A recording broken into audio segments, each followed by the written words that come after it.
ఈ వారం Malayalam web series ఒకటి డిస్నీ ప్లస్ హాట్ స్టార్ లోకి స్ట్రీమింగ్ కు వచ్చింది. ఆ వెబ్ సిరీస్ పేరు వచ్చేసి నాగేంద్రన్ హనీమూన్. మన తెలుగులో కూడా ఈ వెబ్ సిరీస్ అనేది స్ట్రీమింగ్ అవుతుంది. ఈ వెబ్ సిరీస్ లో 6 ఎపిసోడ్లు ఉంటాయి. మరి ఈ వెబ్ సిరీస్ లో హీరోగా సూరజ్ నటించిండు. మరి నాగేంద్రన్ హనీమూన్ అనే వెబ్ సిరీస్ ఎలా ఉంది అనేది మన రివ్యూలో తెలుసుకుందాం. ఇక కథ విషయానికి వస్తే తిరువనంతపురంలోని ఓ గ్రామంలో నాగేంద్రన్ తన అమ్మతో కలిసి జీవనం కొనసాగిస్తుంటాడు. ప్రతిరోజు ఉదయమే లేచి ఆ ఊళ్ళోని చిన్న హోటల్ కి వెళ్లి అక్కడ టీ తాగేసి పడుకొని మధ్యాహ్నం కూడా అక్కడే తినేసి రాత్రి బయట తన ఫ్రెండ్ సోమతో కలిసి తాగేసి తిరిగి ఇంటికి వస్తుంటాడు. అతనికి చిన్నతనం నుండి చదువు అబ్బకపోవడంతో తన ఫ్రెండ్ సోమతో కలిసి పనేమి లేకుండా ఉంటాడు. అయితే తనకు కువైట్ వెళ్లాలనే కల అయితే ఉంటది. వారికి పూట గడవడమే కష్టంగా ఉంటుంది. తన మేనమామ కూతురికి నాగేంద్రన్ అంటే ఇష్టం ఉంటుంది. నాగేంద్రన్ కి తన ఫ్రెండ్ సోమ నీ మరదల్ని పెళ్లి చేసుకుంటే వచ్చే కట్నం డబ్బులతో కువైట్ కి వెళ్లి బాగా సంపాదించి సెటిల్ అవ్వొచ్చని ఓ ఐడియా ఇస్తాడు. దాంతో తన మేనమరదల్ని పెళ్లి చేసుకుంటాడు నాగేంద్రన్.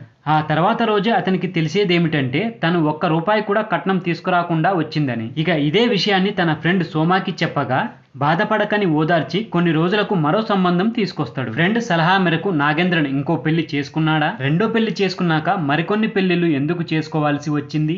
ఎందుకు నాగేంద్ర అన్ని పెళ్లిళ్లు చేసుకున్నాడు? విదేశాలకు వెళ్లాలనుకున్న నాగేంద్రన్ కల నెరవేరిందా లేదా తెలియాలంటే మనం ఈ వెబ్ సిరీస్ చూడాల్సిందే. ఇక ఈ వెబ్ సిరీస్ చూసిన తర్వాత నాకేమనిపించిందంటే ఈ వెబ్ సిరీస్ అందరికి నచ్చుతుందా నచ్చదా అనే ఫీలింగ్ అయితే కలిగింది. ఎందుకంటే ఈ వెబ్ సిరీస్ మొత్తం స్లోగా ఉంటుంది. మలయాళం మూవీస్ అయినా వెబ్ సిరీస్ అయినా స్లోగానే ఉంటాయి. మరి ఈ వెబ్ సిరీస్ కూడా అంతే. మరి స్లోగా ఉన్న ఈ వెబ్ సిరీస్ చూడాలా వద్దా అనేది మన విశ్లేషణలో తెలుసుకుందాం. నాగేంద్రన్ లైఫ్ ని చాలా సాదాసీదాగా మొదలుపెట్టిండు దర్శకుడు. ఈ కథ మొత్తం నాగేంద్రన్ పెళ్లిల చుట్టూనే తిరుగుతుంది. తన ఫ్రెండ్ సోమాని నమ్ముతూ అతను ఒక్కొక్క పెళ్లి చేసుకోవడం అంతా బాగుంటుంది. ఈ పెళ్లిల విషయంలో ఆడియన్స్ ను కన్ఫ్యూజ్ చేస్తూ ఎంతో కామెడీని పండించవచ్చు. మరి దర్శకుడు అయితే సాదాసీదాగానే తీసుకెళ్ళిండు. ఇక్కడ బాగా కామెడీ పండిందనే విషయం ఒక్క సీన్లలో కూడా కనిపించదు. అలాగే పెళ్లి తర్వాత కూడా హీరో లైఫ్ ని డిజైన్ చేయడంలో కామెడీ పండించడం కూడా దర్శకుడు విఫలమైండు. మొదటి ఎపిసోడ్ లో జానకి తన మేనమరదల్ని పెళ్లి చేసుకోవడానికి తాను ఏం చేశాడనేది చూపించారు. రెండవ ఎపిసోడ్ లో లిల్లీ కుట్టి జోసెఫ్ అనే పేరుతో ఆమెను చేసుకుంటాడు. ఇక మూడవ ఎపిసోడ్ లైలా ఓ ముస్లిం అమ్మాయిని పేరు మార్చుకుని చేసుకుంటాడు ఈ ఎపిసోడ్ లో. ఇక నాలుగవది సావిత్రి మరో పేరుతో సావిత్రిని ఎలా పెళ్లి చేసుకున్నాడు అనేది ఇందులో చూపించారు. ఇక ఐదవది తంగం కేరళలోని మారుమూర గ్రామంలో తంగం అనే అమ్మాయిని ఎలా పెళ్లి చేసుకున్నాడో ఇందులో చూపించారు. ఇక ఫైనల్ ఎపిసోడ్ వచ్చేసి మోజీ సోమ తనకి తెలిసిన అమ్మాయి అని చెప్పి నాగేంద్రన్ ని పెళ్లి ఒప్పించి జరిపిస్తాడు. మరి ఈ అన్ని ఎపిసోడ్లు కలుపుకొని క్లైమాక్స్ లో వచ్చే సీన్స్ అన్ని అందరిని మెప్పిస్తాయా లేదా అన్నది అనుమానమే. అయితే ఈ సిరీస్ లో దర్శకుడు ఏం చెప్పాలనుకున్నాడో అది 3 ఎపిసోడ్లో కూడా చెప్పేయొచ్చు. కానీ అనవసరంగా లెంత్ పెంచడానికి 6 ఎపిసోడ్లుగా తీసిండు.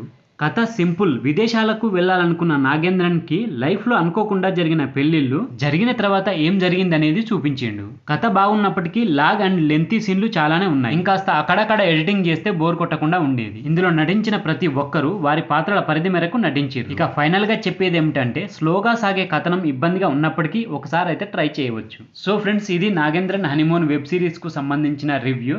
ఈ వీడియో కనుక మీకు నచ్చినట్లయితే నా ఛానల్ని తప్పకుండా సబ్స్క్రైబ్ చేసుకోండి. Thank you friends. మళ్ళీ ఒక మంచి వీడియోతో కలుద్దాం. అంతవరకు బాయ్.